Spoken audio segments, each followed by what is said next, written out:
Movie के start में हम एक छोटे से जीव को देखते हैं जो दिखने में बिल्कुल इंसानों की तरह लग रहा था, लेकिन उसकी हाइट काफी ज्यादा कम थी। लॉरेक्स एक ऐसे शहर की कहानी सुनाता है जहाँ पर एक भी रियल ट्री नहीं थे और ना ही कोई नदी या तालाब था। सिटी में प्लास्टिक के पेड़ पौधे होने की वजह से लोगों को ऑक्सीजन और पीने का साफ पानी मिल नहीं पाता था, लेकिन फिर भी वो हंसी खुशी से अपनी लाइफ जी रहे थे और वो अपनी लाइफ में काफी ज्यादा खुश थे क्योंकि उनकी इन जरूरतों को सिटी का मेयर अपनी कंपनी ओहारो के जरिए पूरा करता था। दरअसल सिटी का मेयर अपनी कंपनी ओहारो के जरिए ऊंचे माउंटेन और ऐसी जगहों से ऑक्सीजन लाता था जहां अभी भी हरे भरे जंगल और पेड़ पौधे मौजूद थे, जिससे वो सिटी के लोगों को ऑक्सीजन और पीने का पानी डिलीवर करता था और खूब पैसे कमाता था। वहाँ की सिटी में एक भी रियल ट्री के ना होने से सिटी के लोग दुखी नहीं थे, बल्कि वो अपने घरों के बाहर प्लास्टिक के ट्री लगाकर खुश थे क्योंकि प्लास्टिक के ट्री को वो अपने हिसाब से कस्टमाइज कर सकते थे और साथ ही प्लास्टिक के ट्री की पत्तियां ना गिरने से कोई कचरा भी नहीं होता था। अगले सीन में हम टेड नाम के एक लड़के को देखते हैं जो अपनी बाइक पर बैठकर घर से निकलता है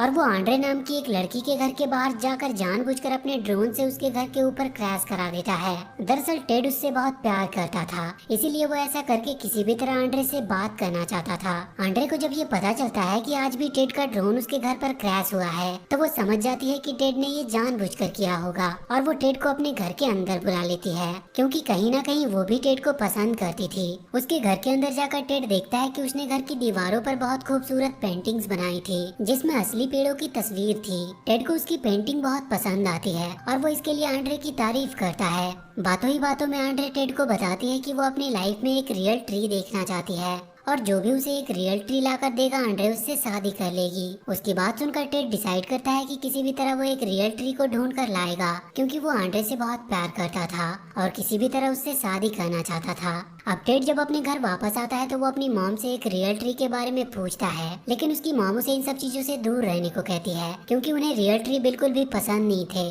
और वो अपने आर्टिफिशियल ट्री से बहुत प्यार करती थी क्योंकि वो उन्हें अपने हिसाब से कस्टमाइज भी कर सकती थी। टेड की बातें सुनकर उसकी ग्रैंड मदर उसे एक रियल ट्री के बारे में बताने लगती है क्योंकि उन्हें रियल ट्री बहुत पसंद थे और वो उसे ऑन्सलर नाम के एक आदमी से मिलने को कहती है क्योंकि ऑन्सलर ही उसे एक रियल ट्री के बारे में बता सकता था। लेकिन उसकी ग्रैंड मदर उसे वार्न करती है कि ऑन्सलर जिस जगह पर रहता है वो जगह काफी ज्यादा डरावनी है और चारों तरफ अंधेरा ही अंधेरा है। लेकिन टेड आंड्रे से शादी करने के लिए किसी भी तरह से रियल ट्री को हासिल करना चाहता था और अब इससे पहले कि टेड ऑन्सलर से मिलने जाता उसकी ग्रैंड मदर उसे बताती है कि वो अपने साथ कुछ कॉइन्स, एक कील और एक बूढ़े स्नेल को ले जाए क्योंकि आंसलर इन चीजों को काफी पसंद करता था।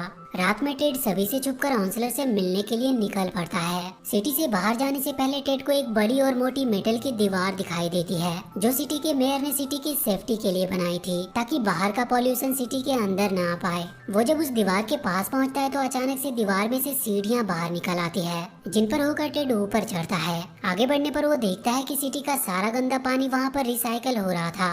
वो किसी तरह बहुत मुश्किल से दीवार के उस पार आ जाता है जहाँ पर वो देखता है कि दीवार के उस पार दूर दूर तक कोई भी लाइफ मौजूद नहीं थी और चारों तरफ सिर्फ पॉल्यूशन ही पॉल्यूशन था। वो ये सब देखकर पूरी तरह से हैरान होता है और अपनी बाइक से ऑन्सलर को ढूंढने के लिए निकल पड़ता है। अगले सीन में हम मेयर के गार्ड्स को देखते हैं जिन्हें सीसीटीवी कैमरे से पता चलता है कि टेड दीवार को पार करके सिटी से बाहर गया है और वो ये बात जाकर मेयर को बता देते हैं। मेयर ये जानकर बहुत गुस्सा होता है क्योंकि वो कभी नहीं चाहता था कि सिटी का कोई भी व्यक्ति रियल ट्री की तलाश में सिटी से बाहर जाए क्योंकि अगर ऐसा हुआ तो कोई भी उसकी कंपनी का ऑक्सीजन नहीं खरीदेगा। इसके बाद हम टेड को देखते हैं जो ऑन्सलर की खोज में लगातार आगे बढ़ रहा था और वो इस समय काफी डरा हुआ भी था क्योंकि दीवार के उस पार की दुनिया काफी ज्यादा डरावनी थी और ऐसा लग रहा था कि वो जगह किसी वजह से डिस्ट्रॉय हो गई हो। काफी लंबा सफर तय करने के बाद आखिरकार टेड को एक घर दिखाई देता है जो किसी और का नहीं बल्कि ऑन्सलर का था। वो उसके घर के दरवाजे की बेल बजाकर उसे बुलाता है, लेकिन तभी कोई ऑटोमेटिक मशीन टेड को ऊपर हवा में उछाल देती है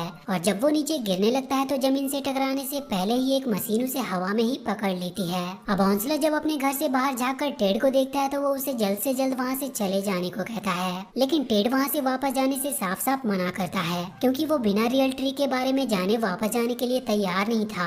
अब ऑन्सलर को जब पता चलता है कि टेड उससे एक रियल ट्री के बारे में पूछने आया है और उसे रियल ट्री बहुत पसंद है तो ऑन्सलर बहुत खुश होता है क्योंकि इस समय किसी को भी प्लास्टिक के ट्री के अलावा रियल ट्री पसंद नहीं थी। अब ऑन्सलर टेड को रियल ट्री के बारे में बताने के लिए राजी हो जाता है। वो उसे अपनी कहानी सुनाता है कि किस प्रकार वो अपनी फैमिली के साथ खुशी से रहा करता था क्योंकि उस समय चारों तरफ असली के पेड़ पौधे और हरियाली हुआ करती थी। वो बचपन से ही कोई नई इन्वेंशन करके लोगों की लाइफ को आसान बनाना चाहता था। इसीलिए वो एक दिन अपनी फैमिली से विदा लेकर दुनिया में नई चीजों को डिस्कवर करने के लिए निकल पड़ा। कई महीनों के लगातार सफर और बहुत सारे घास के मैदान और रेगिस्तान को पार करने के बाद वो एक ऐसी जादुई जगह पर पहुंचा जहां पर मछलियां पानी से बाहर आकर डांस करती थी और बाकी के जानवर साथ मिलकर रहा करते थे। उस जगह पर बहुत सारे प्यारे पेड़ थे और सारे जानवर साथ में मिलकर खुशी से रहा करते थे।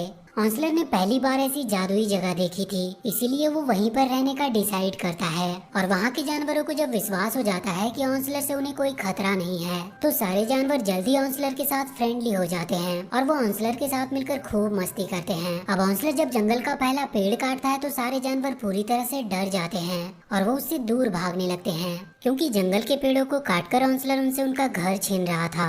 लेकिन वहीं ऑन्सलर का मानना था कि वो पेड़ों की रेशम से प्यारे कपड़े बनाकर मार्केट में बेचेगा और खूब पैसे कमाएगा।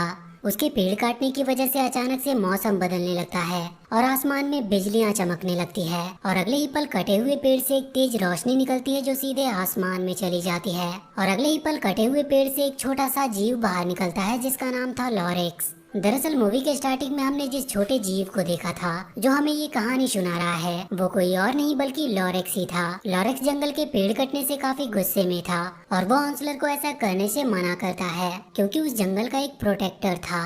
इसके बाद हमें प्रेजेंट टाइम के ऑन्सलर को देखते हैं जो टेड से कहता है कि अब क्योंकि काफी रात हो गई है इसलिए तुम अपने घर वापस चले जाओ और बाकी की कहानी मैं कल बताऊंगा। उसकी बात मानकर टेड अपने घर वापस आ जाता है और सोते वक्त वो एक सपना देखता है कि उसने ऑन्ड्रे के लिए एक रियल ट्री ले आया है। वो उस रियल ट्री को देखकर काफी खुश थी और टेड से शादी करना चाहती थी, लेकिन तभी उसकी नींद खुल जाती है और उसे पता चलता है कि ये तो सिर्फ एक सपना था। अब टेड एक बार फिर से अपनी बाइक पर बैठकर ऑन्सलर से मिलने के लिए निकल पड़ता है ताकि जल्द से जल्द वो रियल ट्री को हासिल कर सके। लेकिन रास्ते में सिटी के मेयर के गार्ड्स टेड को रोक लेते हैं और मेयर उसे वार्न करता है कि वो सिटी के बाहर दीवार के उस पार ना जाए और अगर फिर भी वो ऐसा करता है तो उसे इसकी कीमत चुकानी पड़ेगी, क्योंकि सिटी में लगे सीसीटीवी कैमरे से मेयर को पता चल जाएगा कि टेड सिटी से बाहर गया था। इसके बाद मेयर वहाँ से चला जाता है, लेकिन मेयर के वहाँ से जाने के बाद टेड एक बार फिर से ऑन्सलर से मिलने के लिए सिटी से बाहर जाने लगता है, क्योंकि वो किसी भी तरह से एक रियल ट्री को हासिल करना चाहता था। ऑन्सलर के घर पहुंचने के बाद टेड उसे बुलाता है और इस बार भी ऑन्सलर उसे घर के अंदर से ही टेड को आगे की कहानी सुनाना स्टार्ट करता है कि किस प्रकार उसने लॉरेक्स की बातों को इग्नोर करते हुए कटे हुए ट्री के रेशम से खूबसूरत कपड़े बनाए, क्योंकि वो उन मिस्टीरियस ट्री के रेशम से ऐसे कपड़े बनाना चाहता था जिसे आज तक किसी ने पहना ना हो। लेकिन लॉरेक्स और जंगल के बाकी जानवरों को ऑन्सलर का ये काम बिल्कुल भी पसंद नहीं था, क्योंकि वो पेड़ों को काटकर जानवरों से उनका घर छीन रहा था। इसीलिए ऑन्सलर के सोते समय सारे जानवर मिलकर उसे उसके बेड के साथ ही नदी में बहा देते हैं ताकि वो वहाँ से चला जाए। लेकिन इस दौरान एक बेबी बियर ऑन्सलर के साथ उसके बेड में छुपा हुआ था। उस बेबी बियर को बचाने के लिए सारे जानवर मिलकर ऑन्सलर को नदी में आगे जाने से रोकने की कोशिश करने लगते हैं। लॉरेक्स उस बेबी बियर के साथ ही नीचे झरने से गिरने ही वाला था कि तभी लॉरेक्स एक बड़े से पत्थर को ऑन्सलर के बेड के ऊपर फेंकता है, जिससे ऑन्सलर बेबी बियर के साथ पानी से बाहर आ जाता है और उसकी जान बच जाती है। लॉरेक्स ऑन्सलर को समझाता है कि वो जंगल में सभी जानवरों के साथ प्यार से रहे और पेड़ों को काटकर उनसे उनका घर ना छीने। ऑन्सलर को लॉरेक्स की ये बातें समझ आ जाती है और इसीलिए वो तब से जंगल के पेड़ ना काटने का डिसाइड करता है। अब क्योंकि ऑन्सलर ने काटे गए पेड़ की रेशम से एक खूबसूरत स्कार्फ बनाया था, इसीलिए वो उस स्कार्फ को लेकर सिटी में बेचने के लिए आता है। लेकिन काफी देर तक कोशिश करने के बाद भी सिटी में कोई भी ऑन्सलर से उसका स्कार्फ नहीं खरीदता। स्कार्फ ना बिकने की वजह से ऑन्सलर गुस्से में उस स्कार्फ को वहीं पर फेंक देता है और जंगल में वापस चला आता है। उसका फेंका गया स्कार्फ एक लेडी के सर पर जा गिरता है और उस लेडी को वो स्कार्फ बहुत पसंद आती है। धीरे धीरे उस लेडी के पास लोग इकट्ठा होना शुरू हो जाते हैं और अब सभी लोग उन सुनहरे रेशम से खुद के लिए कपड़े बनवाना चाहते थे। लोगों को जब पता चलता है कि उस सुनहरे स्कार्फ को ऑन्सलर ने बनाया है तो वो सभी ऑन्सलर को ढूंढते ढूंढते जंगल में आ जाते हैं। जंगल में अचानक से ढेर सारे लोगों को देखकर ऑन्सलर और लॉरेक्स पूरी तरह से हैरान थे, क्योंकि अब तक ऑन्सलर के अलावा किसी को भी जंगल के बारे में पता नहीं था। इसके बाद ऑन्सलर टेड को कहानी सुनाना बंद कर देता है और वो टेड को अगले दिन वापस आने के लिए बोलता है। उसकी बात सुनकर टेड अपने घर वापस आ जाता है और अपनी ग्रैंड मदर को आंड्रे से मिलवाने के लिए ले जाता है। आंड्रे को देखकर टेड की ग्रैंड मदर समझ जाती है कि टेड आंड्रे से प्यार करता है और वो आंड्रे को इम्प्रेस करने के लिए ही रियल ट्री को हासिल करना चाहता है। अब आंड्रे जब अपने घर वापस आती है तो वो देखती है कि उसके घर की दीवार पर वो रियल ट्री की पेंटिंग नहीं थी जिसे उसने खुद अपने हाथों से बनाया था। वो ये देखकर बहुत दुखी होती है। दरअसल मेयर ने अपने गार्ड्स को बोलकर उसकी दीवार की पेंटिंग्स को उतरवा दिया था। क्योंकि अब उन्हें पता चल गया था कि टेड आंड्रे की दीवार पर बने उस ट्री की पेंटिंग से इंस्पायर होकर बार बार सिटी से बाहर जाता है। अब टेड एक बार फिर से हॉन्सलर से मिलने के लिए अपनी बाइक पर बैठकर सिटी से बाहर जाता है, लेकिन आज मेयर ने सिटी से बाहर जाने के सारे रास्तों को बंद करवा दिया था। इसीलिए टेड किसी तरह बहुत मुश्किल से लोगों के घरों में से होते हुए एक बड़ी सी बिल्डिंग के ऊपर आता है, जहाँ से वो सिटी के बाहर दीवार के दूसरी तरफ आ जाता है। हॉन्सलर के पास पहुँचने पर वो टेड को आगे की कहानी सुनाना स्टार्ट करता है, जिसमें वो बताता है कि उसके द्वारा बनाए गए बेहतरीन स्कार्फ की वजह से लोगों का डिमांड आने लगा कि वो उनके लिए भी रेशमी कपड़े बनाए। हॉन्सलर भी इसके लिए राजी था और अब उसके फैमिली मेंबर भी उसको ढूंढते हुए वहाँ पर आ गए थे। हॉन्सलर के फैमिली मेंबर्स को जंगल में देखकर लॉरेक्स बिल्कुल भी खुश नहीं था, क्योंकि अब जंगल में लोगों की संख्या बढ़ रही थी, जो जंगल के जानवरों के लिए बिल्कुल भी ठीक नहीं था। लेकिन हॉन्सलर लॉरेक्स को भरोसा दिलाता है कि वो जंगल और जानवरों को कोई नुकसान नहीं पहुंचाएंगे। और अब हॉन्सलर अपनी फैमिली के साथ ही जंगल में एक छोटा सा घर बनाकर रहने लगता है। वो एक छोटी सी कंपनी स्टार्ट करता है, जिसमें वो पेड़ों को काटता नहीं बल्कि उनके थोड़े से रेशम को लेकर लोगों के लिए कपड़े बनाता था। हॉन्सलर को ऐसा करने से पेड़ों को कोई नुकसान नहीं पहुंचता था और उसका काम भी हो जाता था, लेकिन इसमें हॉन्सलर को काफी कम मुनाफा होता था। उसके फैमिली मेंबर उसे समझाते हैं कि वो एक दो पेड़ को काट सकता है और ऐसा करने से जंगल में कोई प्रभाव नहीं पड़ेगा। उनकी बातें सुनकर हॉन्सलर भी इसके लिए राजी हो जाता है और अब हॉन्सलर के वर्कर जंगल के पेड़ों को काटकर रेशमी कपड़ा बनाना स्टार्ट कर देते हैं और समय के साथ ही लोगों की मांग भी बढ़ती जाती है और उसके वर्कर्स तेजी से पेड़ों को काटना जारी रखते हैं। अब देखते ही देखते हॉन्सलर काफी ज्यादा अमीर और फेमस हो गया था और अब उसके पास बहुत सारे पैसे थे, लेकिन अब जंगल के पेड़ भी तेजी से काटे जा रहे थे, जिससे लॉरेक्स काफी ज्यादा परेशान था और वो इसके बारे में हॉन्सलर को भी बताता है। लेकिन हॉन्सलर लॉरेक्स की बातों पर ज्यादा ध्यान नहीं देता और अब वो दिन भी आ जाता है जब हॉन्सलर के वर्कर जंगल में बचा आखिरी पेड़ भी काट देते हैं। हॉन्सलर जब ये देखता है तो वो बहुत दुखी होता है, क्योंकि अब उसे अपनी गलती का एहसास था, क्योंकि उसी की वजह से एक प्यारा सा जंगल अब एक वीरान और पॉल्यूटेड जगह में बदल गया था। अब हॉन्सलर के फैमिली मेंबर भी उसके सारे पैसे लेकर और उसे अकेला छोड़कर वहाँ से चले जाते हैं। सारे जानवर और लॉरेक्स जंगल का ऐसा हाल देखकर बहुत दुखी थे और इन सब का जिम्मेदार सिर्फ हॉन्सलर था। हॉन्सलर इसके लिए लॉरेक्स से माफी मांगता है, लेकिन अब लॉरेक्स अचानक से एक रोशनी के साथ आसमान में चला जाता है, क्योंकि वो जंगल का प्रोटेक्टर था और अब क्योंकि जंगल ही नहीं बचा था इसीलिए लॉरेक्स का भी धरती पर कोई काम नहीं था। हॉन्सलर की कहानी सुनकर टेड पूरी तरह से हैरान होता है और वो उससे पूछता है कि क्या आपने सब कुछ बर्बाद कर दिया। इस पर हॉन्सलर उसे हाँ कहता है और वो टेड को उन्हीं पेड़ों का बीज देता है जिन पेड़ों को उसने काटा था। वो टेड को बताता है कि जब तक मेरे पास एक ऐसा बच्चा ना आए जिसे असली पेड़ों से प्यार हो, तब तक सब कुछ पहले की तरह नॉर्मल नहीं हो सकता। लेकिन तुम्हें देखकर मुझे लग रहा है कि वो बच्चा तुम ही हो, इसीलिए तुम जाओ और इस बीज से नए पौधे को जन्म दो ताकि सब कुछ नॉर्मल हो जाए। हॉन्सलर की बात सुनकर टेड उस बीज को लेकर सिटी में वापस आ जाता है और वो आंड्रे को अपने घर आने को कहता है, क्योंकि वो उसे असली पेड़ के बीज को दिखाना चाहता था। अपने घर वापस आने के बाद वो उस बीज को एक जगह पर छुपा देता है, लेकिन अब टेड के घर पर सिटी का मेयर भी अपने लोगों के साथ आ गया था, क्योंकि उसने सीसीटीवी कैमरे से देख लिया था कि टेड के पास असली पेड़ों के बीज हैं। लेकिन टेड सिटी के मेयर को झूठ बोल देता है कि उसके पास असली पेड़ के बीज नहीं है और अब टेड की मॉम भी घर आ गई थी, जो मेयर और उसके गार्ड को अपने घर से बाहर निकाल देती है, क्योंकि वो जबरदस्ती उनके घर आकर टेड से पूछताछ कर रहे थे। मेयर और उनके लोगों के जाने के बाद टेड जब उस जगह पर जाता है जहाँ पर उसने बीज को रखा था, तो वहाँ से बीज गायब होती है, जिससे टेड पूरी तरह से घबरा जाता है। लेकिन वो बीज उसकी ग्रैंड मदर के पास था, जिसमें नमी की वजह से अब एक छोटा सा पौधा बाहर निकल रहा था। टेड आंड्रे को वो नन्हा सा पौधा दिखाता है, जिससे आंड्रे बहुत खुश होती है। टेड उस पौधे को सिटी के बीच पार्क में मिट्टी में उगाना चाहता था, लेकिन इसमें सबसे बड़ी प्रॉब्लम सिटी का मेयर था, जो सीसीटीवी कैमरे से पूरी सिटी पर नजर रखे हुए था।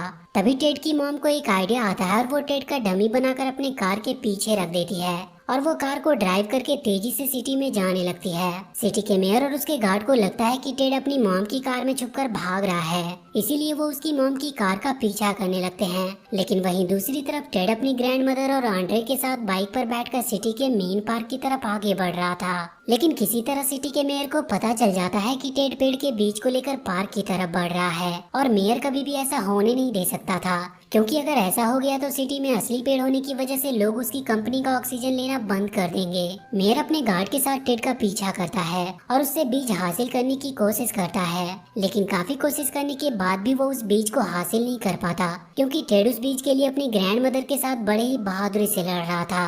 और अब टेड उस बीज को लेकर पार्क में पहुंच जाता है, जहां पर वो मेयर के स्टैचू को तोड़ देते हैं और उसके स्टैचू के सिर के टूटकर गिरने से नीचे प्लास्टिक की घास हट जाती है और मिट्टी बाहर आ जाता है। टेड उस बीज को उसी मिट्टी में लगा देता है, लेकिन अब सिटी के लोग भी इकट्ठा होना शुरू हो गए थे, जिन्हें टेड का ये काम बिल्कुल भी पसंद नहीं आ रहा था, क्योंकि अब तक सिटी के लोगों ने सिर्फ प्लास्टिक के ही पेड़ देखे थे।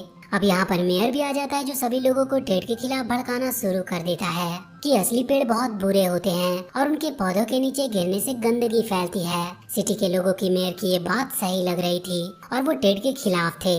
लोगों को समझाने के लिए टेड शहर की दीवार गिरा देता है और जब लोग बाहर देखते हैं तो वो समझ जाते हैं कि असली पेड़ों के बिना जिंदगी की कल्पना करना भी मुश्किल है और मेयर ने सिर्फ अपने फायदे के लिए उनका इस्तेमाल किया था और इसीलिए वो सिटी में असली पेड़ नहीं लगाने देता था ताकि लोग उसकी कंपनी का ऑक्सीजन खरीदते रहे।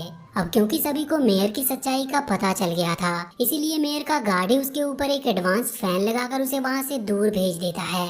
कुछ दिनों के बाद टेड का लगाया पेड़ बड़ा हो जाता है और अब एक एक करके बहुत सारे पेड़ उगने लगते हैं और सब कुछ पहले जैसा नॉर्मल हो जाता है। ऑन्सलर जब अपने घर से बाहर निकलता है तो वो पहले की तरह हरियाली और पेड़ों को देखकर बहुत खुश होता है। अब पेड़ वापस से उगने लगे थे और चारों तरफ एक बार फिर से हरियाली छाने लगी थी। इसीलिए पेड़ों की सुरक्षा के लिए लॉरेक्स भी आसमान से वापस आ जाता है। ऑन्सलर एक बार फिर से लॉरेक्स से मिलकर बहुत खुश था और लॉरेक्स भी सब कुछ पहले जैसा बनाने के लिए ऑन्सलर की तारीफ करता है। और इसी के साथ ये मूवी यहीं पर खत्म हो जाती है। तो वीडियो अगर अच्छी लगी हो तो please do like and share this video and please subscribe to my channel and press that bell icon.